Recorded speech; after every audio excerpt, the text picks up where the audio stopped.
Theodore S. says, leave the door. B. Second door on the right.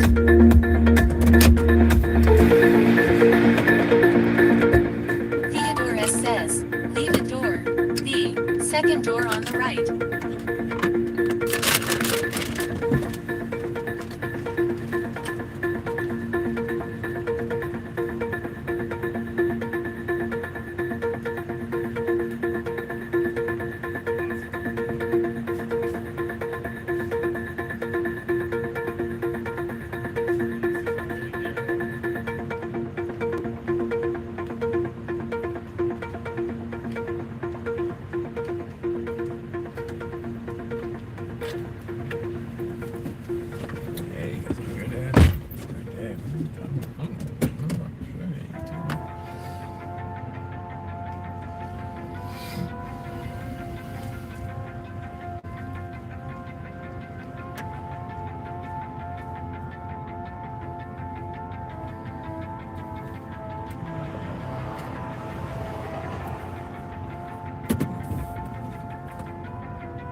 Would you like to buy a piece of Alex Jones? Maybe a microphone that's extremely used and only partially submerged in saliva? How about a neon sign, the largest disinformation podcast in history? What about a tinfoil hat, lightning greased? Well, now's the opportunity of a lifetime because InfoWars is being sold for parts to pay for Alex Jones' bankruptcy and the billions of dollars he owes me. So now's your chance. Chaos lawyer Liz Dye has more. Thanks, Devin. Well, it's time to bust open that piggy bank because the bankruptcy court is breaking up InfoWars' very popular free speech systems and watching the pieces for scrap. Buyers will have a chance to purchase a little piece of history. Really, really ugly history.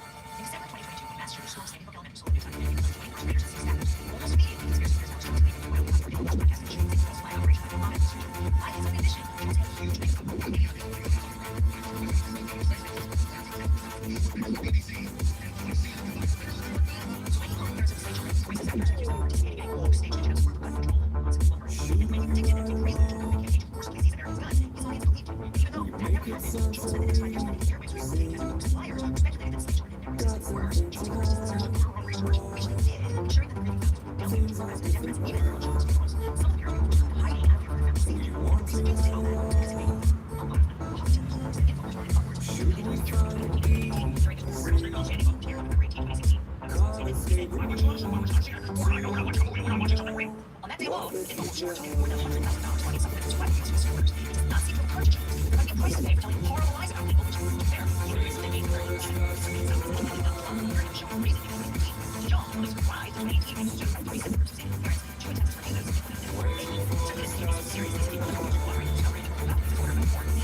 Hello.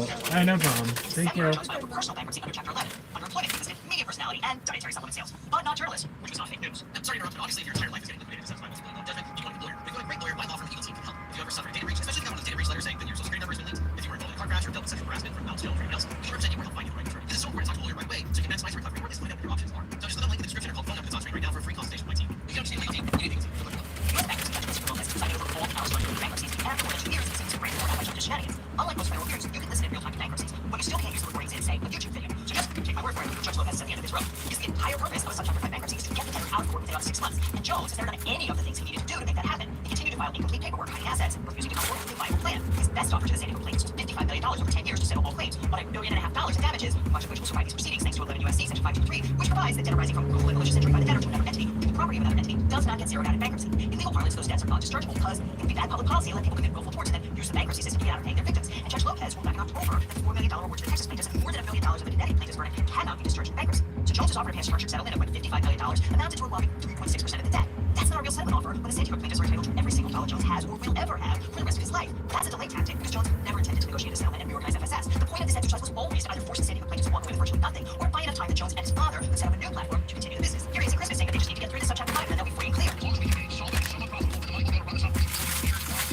The months went on, to be clear, Jones was using bankruptcy court in the same bad bank claim done in 2022 when he put those worthless LLCs in Chapter 11. And in the meantime, Jones and his dad set up a competing company, Dr. Jones Naturals, that Jones advertised for on InfoWars, siphoning revenue away from the company. In May 2024, Judge Lopez finally broke the logjam. The judge gave Jones a month to come up with a plan where the FSS case was going to get dismissed. But that managed to fracture the two sets of San Diego families. Because remember, the Connecticut plaintiffs have a $1.4 billion judgment, which is almost entirely non-dischargeable. And the Texas plaintiffs have a $50 million judgment, of which only $4 million is definitively non-dischargeable. So if Jones' assets inside and outside the corporation are high that the plaintiffs get to share, the Texas plaintiffs are going to get a really tiny slice because their share is so much smaller than the Connecticut verdict, which is why the two sets of plaintiffs had vastly different reactions to Judge Lopez's plan to kick FSS out of court. The Connecticut families immediately requested that Judge Lopez convert the case from a Chapter 11 reorganization to a Chapter 7 liquidation, which would sell off the assets and then divide the proceeds among the creditors. And that would give the Connecticut families almost all the pie because they have a 10-figure non-dischargeable damage award. They said the Connecticut families firmly believe the interest of the estate and all creditors would be best served by conversion as opposed to dismissal of the FSS case in light of the unique circumstances. And then they tried to rattle the cage by telling the court how Jones bragging on air that Judge Lopez was going to wash his hands like Pontius Pilate of the case and basically let Jones win. The judge says we can have no, I'm not guilty of action. Of course, I'm willing to figure out bankruptcy like Pontius Pilate. Which that means the state courts, the judge weren't able to all that evidence. He's trying to he washes his hands like Pontius Pilate. He says, just I'm not done. The Texas plaintiffs with their vastly smaller damage award have different priorities, and they don't want to divide the assets pro rata. They want to seize whatever they get their hands on. They're much better off with the proverbial race to the courthouse, particularly since they're in Texas, and so is Alex Jones, so that courthouse is local for them. They submitted their own brief reminding Judge Lopez how long Jones has dragged this thing out and urging the court to kick FSS to the curb. They said the court should order dismissal and deny the Connecticut plaintiffs' conversion motion. The Texas plaintiffs sat on their rights for nearly 2 years, hoping a consensual resolution would be reached where FSS meaningfully pays its judgment. Enough is enough. The San Diego family should be allowed to enforce their rights so they can finally move on with their lives. And then Jones himself moved to convert his personal bankruptcy to a Chapter 7 liquidation, as was his absolute right under law. Whether that's because he's already shifted enough of the assets to his father's name that he's ready to tap out, or because he saw the writing on the wall, it signaled that he finally understood he wasn't going to bring anything else out of the bankruptcy process and it was time to pull the report. And hearing on June 14th, Judge Lopez made the easy decision to convert Jones' personal bankruptcy to a Chapter 7. He really didn't have any choice, and the law's clear on that one. Judge Lopez also appointed Charles Murray, an experienced bankruptcy lawyer in Texas, as trustee in Jones' Chapter 7 case. What to do about free speech systems was a much harder decision, not least because the grieving San Diego families were divided. The day before that hearing, the Chapter 5 trustee, Melissa Hazelden, submitted a report detailing all the ways Jones was diverting assets from FSS. For instance, on June 1, 2024, Jones tells his followers that by supporting drjonesnaturals.com, the viewers will be supporting Jones' family as the InfoWars stories were overrun, done, and gone. Jones adds that his dad had set up drjonesnaturals.com because his father knew InfoWars would be shut down and urges viewers to support his embattled family by purchasing from drjonesnaturals.com and that drjonesnaturals.com has, quote, emergency stuff backed up. In fact, he was using every broadcast to send viewers to his father's store, explicitly directing them to send money away from FSS. The trustee also noted that Jones had returned to flocking conspiracy theories about the San Diego shooting, speculating on June 7 that there would be multiple shooters and intimating on air 2 days later that he would soon reveal to his listeners what really happened that day.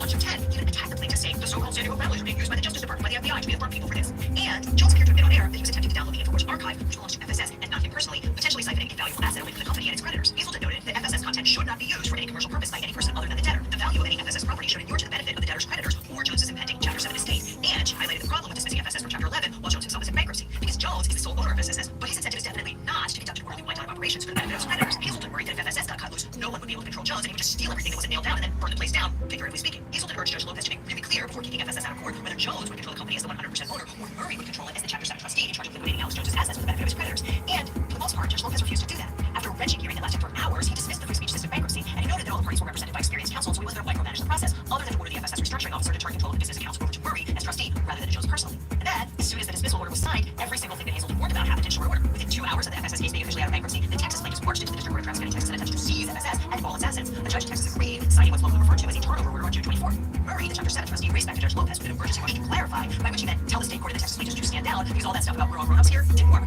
Murray also asked the court to clarify that he was the one in charge of FSS's accounts, by which he meant and not Alex Jones, in case he gets any bright ideas about paying his father or otherwise moving money beyond the reach of creditors. Unsurprisingly, the Connecticut plaintiffs agreed. They filed a motion supporting an orderly liquidation of FSS's assets and pro-rata distributions among FSS's creditors and all valid claims. They accused the Texas families of seeking preferential treatment and outsized recoveries. The Texas plaintiffs countered that Murray, as the trustee of Jones' personal bankruptcy, had no authority to run FSS, which is a corporation owned by but separate from Jones. They reminded the court that everyone involved had agreed that it was time for the San Diego plaintiffs to pursue state remedies. And what does state remedies mean besides collection actions in state court? They said, in many ways, whether the trustee or Alex Jones is managing rights from FSS is a red herring. Even if his court doesn't judge because he controls FSS, that doesn't allow FSS to allow the state court order to turn over its property. FSS is no longer bankruptcy, and the United States is lifted. The parties are allowed to pursue available state court remedies. And the Texas plaintiffs are doing just that. In a hearing on June 27, it clearly exasperated Judge Lopez wondered in his typical fashion whether the Texas plaintiffs were being deliberately disingenuous or if he needed to draft his orders more clearly. He stayed the state judge's order and explicitly granted Murray the authority to take the reins at FSS. In the short term, that meant inviting the dozens of lawyers and accountants and appraisers to submit their invoices and get paid, since they're priority creditors. Which makes sense if you think about it, since professionals would never agree to work on a bankruptcy case if they had to go to the back of the line and wait to get paid like everyone else. But the practical effect of that is that more or less all the cash in FSS's accounts will be gone before any of the San Diego plaintiffs get paid, which makes the disposition of the assets both from FSS and Jones' personal bankruptcy even more important. On August 22nd, Murray moved for a court order authorizing the wind down of FSS. He said that he'd been approached by multiple parties who hoped to purchase free speech systems, intellectual property, or IP. Remember, Hazelden was worried that Jones would either expropriate or destroy the back catalog on his way out the door and maybe the brand too. And that's why it was important, because those are where the value the trustee's job to get the best price he can for it. Murray proposed to hold two motions. First, selling off the IP, and then selling off the rest of free speech system assets like the buildings and computers and corporate cars. On September 25th, Judge Lopez agreed. Under the terms of the order, anyone interested in buying the InfoWars IP will have to sign a confidentiality agreement and fully disclose the identity of each entity and each entity's shareholders, partners, investors, and ultimate controlling entities that are participating in the bid. So, say Alex Jones' dad, Dr. David Jones, wants to participate in this auction and buy the company's assets, he'll have to disclose them. He cannot hide behind a nest of shell companies. Bids will be sealed and accompanied by cash deposit equal to 10% of the purchase price. All bids must be in by November 8th. The winners notified the following week. An auction for the other assets will be on December 10th under significantly less stringent rules. All you have to do is put in your credit card number and a valid name, address, and email. So if you've got your eye on a used pop filter or coffee mug for the InfoWars break room, now's your chance. Maybe pick up a case of super concentrated phase OP complete while you're there, or an exclusive InfoWars limited edition proprietary 24-karat 999 pure gold collectible. But who actually want to buy this stuff? Well, Jones seems to think that there are any number of patriots waiting in the wings ready to put cash on the table and keep InfoWars running as a conspiracy theory freak show. His credit card pride and the assets of free speech systems, the website, the equipment, the shopping cart, all that can be sold, he said on a recent show. And they know full well that there are a bunch of patriot buyers, and then the operation can ease on them. He did not say whether those patriots include his daddy or whether he intends to rely on the kindness of strangers. And to be clear, weird things have happened. In 2022, an anonymous donor dropped $8 billion of Bitcoin into InfoWars coffers, which Jones pocketed. But if the IP isn't snapped up by one of Jones' worst, it might well end up owned by his detractors. Independent media outlet The Mark wired is fundraising to purchase some of the FSS IP assets. Editor Jim Rothkopf wrote, "We'd like your help to make some mischief by buying InfoWars and using it for our absurd, joke-filled progressive journalism purposes. Jones has said most patriots will buy the company, keeping him employed and on the air. What if we do literally anything else with it?" There are a lot of ways this could go down, and don't forget, Jones' personal bankruptcy is still going on. Here's Jones crying on air in June about being forced to sell his ranch, something he blamed on the FBI, CIA, and the Democratic Party. We're gonna be these people.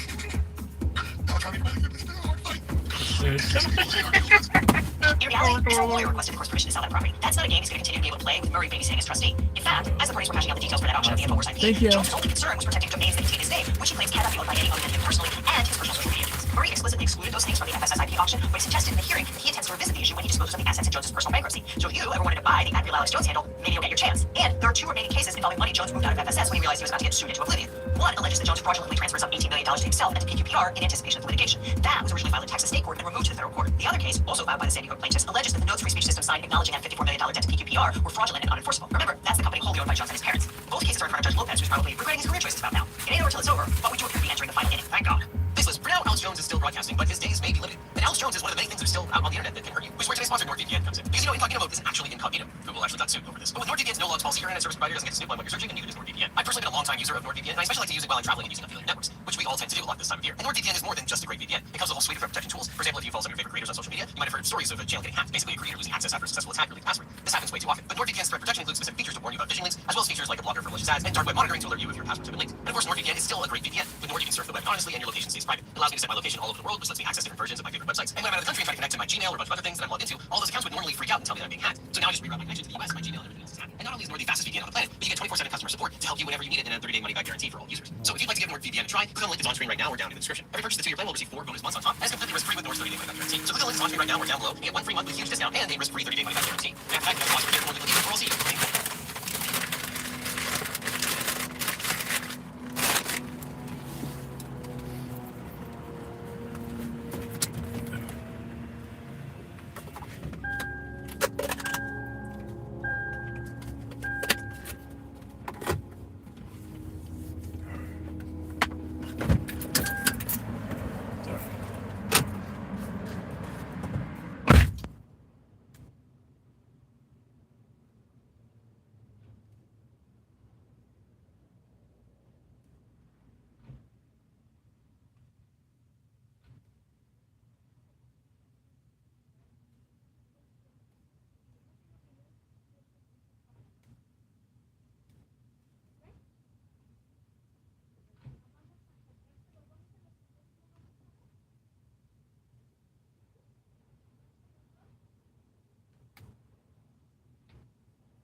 with the number one issue for voters, the economy. Everyone's favorite system of producing and distributing goods and services.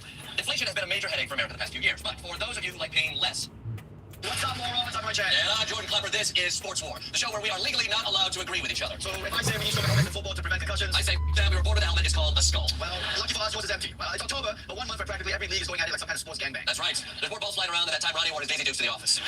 Well, that's on you for looking. And nowhere is the sports gang paying hotter right now than here in New York. Between the Liberty, the Mets, the Yankees, the Knicks, this city could only be happier if Ronnie announced he was leaving us. Well, if I ever leave, it's because your mom is getting too clean. Nice one, Ronnie. I hope you get circumcised in your sleep. And while many New York sports fans are celebrating, there's one team showing us that Boeing ain't the only one with imploding jets. Now, breaking news in sports, the Jets have fired their head coach Robert Saleh just 5 games into the season. A move that comes 2 days after they just lost in London in disappointing fashion. There's rampant speculation that Aaron Rodgers is behind the firing of Saleh. J-A-T-S, suck. Oh, man. What a terrible move by the Jets. Coach Saleh wasn't the problem. It's clearly Aaron Rodgers. That's like me firing the camera guy for the stupid shit that comes out of Ronnie's mouth. Yeah, well, your mouth looks like a fish vagina. And you couldn't be more wrong, okay? Firing Saleh is exactly what the Jets need. For 55 years, they've sucked with a coach. Hey, maybe it's time to play without one. Just one season without talking about a coach, and hey, maybe the Jets will win the Super Bowl. You only get run down in your brain. You can't let a bunch of NFL players coach themselves. They need Google Maps just to get out of the hole. But we all know there's only one, maybe two people crazy enough to take a job coaching the Jets. Which brings us to our Jordan Klepper, locked and loaded triple VIP fan of the night. Which Menendez brother will be the next coach of the Jets. As always, brought to you by gambling. Gambling. If you think you have a problem, stop thinking. Moving on from an upset man to the upset of the year. Next, a once-in-a-lifetime upset in college football. Vanderbilt beat number 1 Alabama on Saturday 40-35. Vanderbilt students were so excited they tore down one of the goalposts and carried it a couple miles into downtown Nashville. Then they tossed it into the Cumberland River. Okay. Rein it in, you private school nerds. Winning is exciting, but show a little class. You don't gloat in front of the other team's fans. You bully them online like a normal person. Okay, Jordan, I know you're not used to winning, but this is what it looks like, okay? You're just mad they threw the goalpost in the river because we have the nice long, skinny, useless things. Which brings us to our Rodney Chang show with EVIP Better Than Night. Which river will we dump Jordan in after tonight's show? As always, brought to you by Gambling. Gambling. And finally, moving on to a more somber story as we honor the passing of one of America's greatest heroes. Pete Rose, Major League Baseball's all-time hits leader, who was famously banned from the sport for gambling, has died. Rose was famously banned from the Baseball Hall of Fame for gambling allegations. He denied those allegations for years before eventually admitting that he did bet on baseball, both as a player and as a manager. All while he lobbied to be considered for the Hall of Fame. His lifelong wish never granted. Now, I don't want to discount what Jackie Robinson did, but what Pete Rose accomplished was a billion times more important. He's a legend in two of America's pastimes, gambling as a player and gambling as a coach. Pete Rose definitely belongs in the Baseball Hall of Fame. Jordan, have you been hitting your oblong head by another pitch? Okay, Pete Rose doesn't belong in the Baseball Hall of Fame. A hero like him belongs in every Hall of Fame. Baseball, basketball, rock and roll, hip-hop, automotive, hobbies. Put his name on a Vietnam memorial, everywhere. Yo, they should hang his bookie's phone number from the rafters. Boy, Ryan, I really wish God took you instead of Pete Rose. Which brings us to my Jordan's Champagne Room. Boom, bat of the night. What will Pete Rose gamble on first in heaven? As always, brought to you by Gambling. Gambling, when it stops being fun, is when it gets good. All right, that's all the stories this week. Join us next time on Sports War. Yeah, we'll debate if it counts as cheating on your wife if you do it with a tackling gun. Well, obviously not. Wait, we agree on this one? Wait, I can't. Wait, you're right. Look,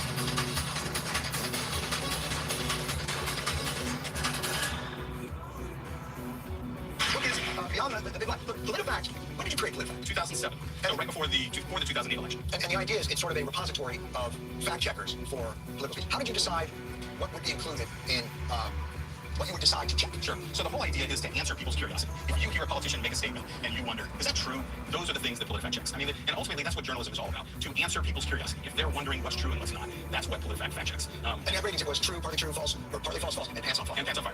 And that was, fact checking had been around before PolitiFact. Yes. But what distinguished PolitiFact was the truth of year, which were the things that you said. And we did The technological advance in truth. Exactly. Yes. And we did win a Pulitzer Prize. For it's on fire. It sounds funny when you put it that way, but the reason is that there's solid journalism behind it, Right. and it's so important. And I think that people realized that even back then, politics was getting complicated, and people were really beginning to wonder what was true. And PolitiFact and other fact checkers filled that void in an important way. Now, this is all, in some ways, you might look back on it and think, oh, how great. We went through an analog and we would talk about whether it was partly true or true, and we created a truth hunter. And then social media comes along, and it turns into this digital misinformation age where they talk about, a lie travels 8 times faster than the truth. How have you adapted, and what do you think is the kind of fact-checking mechanism, if you think it's important in that way, that can adapt to that moment? Well, I think what you're alluding to is the original truth meter used vacuum tubes. That was a Oh, wait, truth meter, don't do it all. That's copyrighted. Don't think you can just put up. You can't just put up your own truth meter. Or definer, as I incorrectly called it earlier. But you're very right. I mean, the fact checking has struggled to keep up with the many ways that politicians and others spread lies. And in the book, what I talk about is, the point of the book is to explore how and why politicians lie. And one of the things that I get at is that they're doing it in lots of different places that fact checkers are struggling to keep up with, and they're doing it with these huge megaphones that fact checkers can't, with their current staffing, adapt to. And with malice aforethought, as they might say on court TV, this isn't happenstance. Misinformation has been weaponized to a large extent in this digital age. Absolutely. And we're seeing it in North Carolina with the hurricane, as you alluded to earlier. But fact checkers have to get more assertive in how they respond and think more digitally. One of the things that... Does that mean AI? Like when you say think more digitally, are you talking about taking this, making it less bespoke, and creating kind of AI context overlays for these types of things? So that's one way. So I think the atomic unit of fact checking, I think, will be for the foreseeable future Create your own metrics. The atomic unit of fact checking. I think humans will we needed to create fact checks. We hear what's wrong, we need to research it, we need to respond to it. But yes, AI can be used to spread it more efficiently to broader audiences. How do you want to respond to? So two ways that we've done that at Duke. We worked with the Duke University. I've heard it's a safety school. I've heard very poor things. So two things we've done with our team at Duke is to we worked with the tech companies to create a standard so that fact checkers could label their fact checks. It's called claim review, and it allows them when they publish something to put this tag on so that tech companies, search engines, social media platforms can find Good housekeeping seal to some extent. It's really what it is. It's like a street sign that says this is a fact check on this person on this claim, and claim review helps find that fact check if you're Google, so that Google can then say, oh, here's a fact check and could use it in powerful ways. So that's It keeps the information from being, let's say, longer throughout the internet, which often people lose that information. potentially. I can't speak for Google, but that's something they could do. Right. But now here's another way that we're excited about. We call it half-baked pizza. So the idea, so I'm just going to say right here, this is Duke University. This isn't just like Duke's fact-checking lab and pet repository. Like, no, half-baked pizza index. it's a safety school. Fair enough. So, but let me tell you about half-baked pizza. So what we want to do, so fact checkers have a problem in the United States. There are not enough fact checkers in many, many states. We studied this and we found huge, what we call fact deserts, places where governors, members of Congress are never fact checked. They can say anything they want and they're never held responsible. Right, those are called the 24-hour cable news networks. So how can we hold them responsible? So often they repeat the same talking points in Arizona that are being fact checked in Florida. So can we use AI to monitor what they're saying in Arizona and duplicate a fact check from Florida using generative AI, but adapt it to the claim in Florida? So we've been experimenting with that. Why do we call it half-baked pizza? Please, I was going to ask that. The idea is that if you have a claim that's been done, say, by PolitiFact, you need to review it by a human editor. So I think of that like half-baked pizza. The chef looks at that pizza that's not quite ready to go in the oven and says, yep, the pepperonis are in the right place, there's enough cheese, yeah, it's got enough sauce. Okay, the half-baked pizza is ready to go in the oven. So that's our product. We're trying to get funding for it. We think it could Let be me the answer answer. a question. When you came up with this, had you had lunch that day? This idea of fact-checking, I think solid fact-checking, objective fact-checking, that has to be an earned trust with an audience, right? Because we really are in a balance of it's misinformation, but then it's also the First Amendment and censorship. The government, for instance, and you tell the story in the book, Nina Jankowicz, who was hired by the Department of Homeland Security to run a kind of operation within the government that can examine misinformation, generally coming from foreign sources and other things. They ended up calling it, what do they call it? The Disinformation Governance Board, the worst name any government agency's ever been given. So it does, the name itself conjures up Orwellian bureaucratic standards. The right gets a hold of that, tweets it out. 48 hours later, the whole thing is blown to shreds. So it shows how difficult it is for even this idea of creating that mechanism to take hold in a country where misinformation is weaponized for partisan purposes. Sure. How do you balance? So let's be clear about, I focus on Nina Jankowicz for several reasons. One, I wanted to show someone who was victimized by lying. Here's someone whose life was turned upside down because of these lies, who faced death threats, who had trouble getting work afterward. And the speed at which it went from Twitter, somebody tweeted out, to the right-wing mainstream media thing, and people were brutal to her. Yes. Now, it's important to point out, this organization was an internal working group that was designed to coordinate what the Department of Homeland Security agencies did to combat disinformation. It was not out to do the things that the liars said about it. So It was not there. The purpose was not to then contact Facebook and Twitter and say, you must remove this, we don't agree with it. correct. But the reason that there's so much misunderstanding about this group is that the government, the Biden administration, did a terrible job explaining what it was supposed to do. And so the story They hung her out to dry. They did, and the story of Nina is really a really depressing story, although it had moments of humor in it, about how Washington works and doesn't work. So it's sort of the backbone of the book, because I felt like I got so caught up in Nina's story because it reveals so many things about lying and how Washington works. Now, Does it show the limits of fact-checking? Because in the story, the Department of Homeland Security said, don't say anything, so they let this thing go until it built up a kind of, event horizon situation, and it was all blown up. But when Maria Ressa says something like a lie travels 8 times faster than the truth, doesn't that mean the truth has to work 9 or 10 times harder? Doesn't this mean that to battle misinformation, you have to do it in a way with a tenacity and a clarity of, sort of a moral foundation that is kind of unyielding? And they don't do that at all, because, let's face it, the government often bends the truth for their benefit, and their own profit. so in this case, there were no fact checks done. There was one. I do think the government is a culprit here in this case, and it's very sad to watch how the government doesn't do anything. But I think in combating misinformation and disinformation, the government needs to step up and be upfront about facts. And this is something, I've been an aviation reporter in the past, I've been a political reporter in the past. I've seen plenty of instances when government does a good job telling its story, when it's honest, when it's transparent. And one of the best things that government can do is tell us when it does not know something.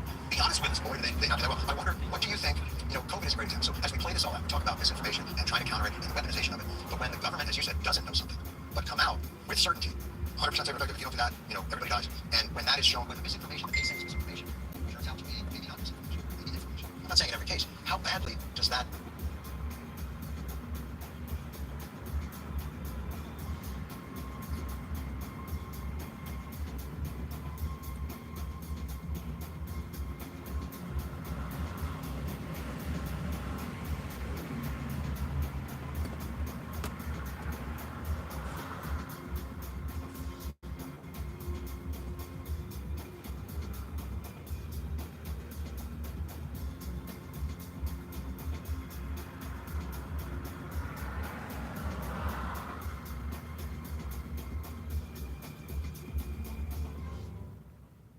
we're in the lab today for some midday strategy. We've got road truck covered and a pack too, but what about in the middle of the afternoon? Where should you be? What should you avoid? We'll even get some advice from those guests who are actually using lightning. This is Far Science. This is Richmond.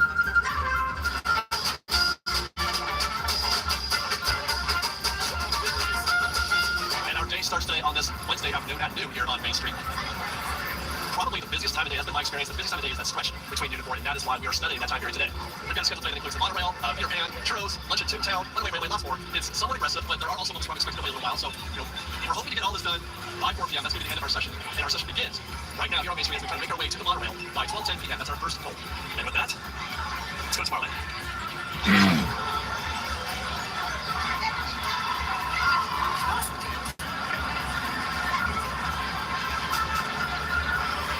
Choosing the monorail to start our afternoon. Well, it is my position, it's my recommendation that you reserve attractions that are not influenced very much by the building. Yes, love transportation prices middle day, love fantasy night middle day. So that's what we're doing our first. We're on monorail, and this is sort of a cool down. I'm assuming, by the way, that you don't stay here since 8 a.m. or something like that, but I mean, really, it works for any kind of scenario where you're getting to the park at noon or first and the noon part of your day. You shouldn't be trying to hit lightning attractions right now, and we can show you why, hopefully, as we make our way through the park. But I like the monorail here because I love the monorail. That's only the reason, but I like transportation, right? I like attractions that allow us to relax a little bit and sort of take a break. Speaking of Space Mountain, just right here, I'm seeing a posted wait time for 5 minutes. And that's a good example, a prime example of what's happening in the park. If you look at the tempo right now, which we can't do. Let's see. As we make our way to the monorail platform, we can see that a lot of the attractions. Thank you. You're going to get a disparity. The popular attractions are still going to have their higher wait times, but there's a lot of attractions that are not very busy right now. Like the Nemo Stuff, for example, that's on our calendar right now. I'm almost tempted to get on this game. I'm looking at the app right now. This is why it doesn't look at that queue, and it's like the dang, it's the shortest queue we're going to see all day, I think. I'm going to stick to our schedule, but darn if I don't want to get into that queue right now. That's on our schedule, though. But Indiana Jones is closed. Let's see. Manhorn's at 30. Runaway Railway 30, that's on our schedule also. Lots of short tickets. I'm very busy right now. And I'm around the close, Space Mountain 5, here we go. And Star Wars 65. So during this time of day, Luminar is typically the busiest time of day for any given day. You want to try to avoid the most popular attractions in those days. There goes Orange. And I will say, by the way, it is 12:05. The goal is to be on the monorail at 12:10. You are right on track with that. There are only 2 monorails. And one takes the station. I don't know behind it in about 5 minutes. Even if you miss one, you're hardly ever going to wait